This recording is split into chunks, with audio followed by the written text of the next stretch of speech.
ክቡራን የሀገረ ስብከታችንና የክፍለ ከተማው ቤተ ክህነት ተወካዮች፣ ክቡራን የአድባራት አስተዳዳሪዎች፣ ክቡራን ልዑል እግዚአብሔር በመንፈሳዊ አገልግሎት የጠራችሁና የመረጣችሁ በሚወደውና ራሱን አሳልፎ በሰጠለት ሕዝብ ላይ የሾማችሁና የመንጋው ጠባቂዎች ያደረጋችሁ መምህራን፣ ቀሳውስትና ዲያቆናት፣ የተከበራችሁና የተወደዳችሁ እግዚአብሔር ፈቅዶላችሁ ይህንን ታላቅ በዓል ለማክበር በዚህ ቅዱስ ስፍራ የተገኛችሁ የበዓሉ ታዳሚዎች፣ ምዕመናንና ምዕመናት በሙሉ እንደምን አረፈዳችሁ?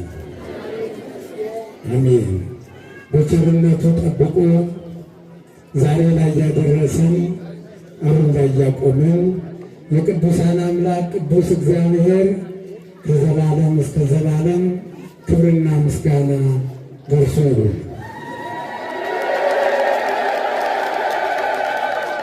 ሞተ በፈቃዱ ወተቀብረ በስምረቱ። በፈቃዱ ሞተ፣ ወዶ ተቀበረ።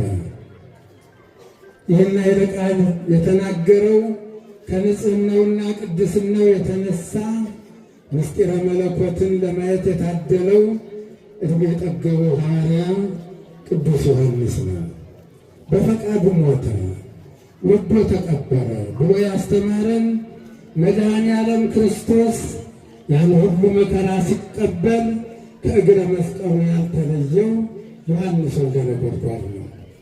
በፈቃዱ ሞተ፣ ወዶ ተቀበረ ብሎ የነገረን መድኃኔ ዓለም ክርስቶስ ስለ ሰው ልጆች የተቀበለውን መከራ ሁሉ እያስታወሰ ዕድሜ ልኩን ሲያለቅስ ዕድሜ ልኩን ሲያነባ የኖረው ወንጌላዊ ዮሐንስ ነው።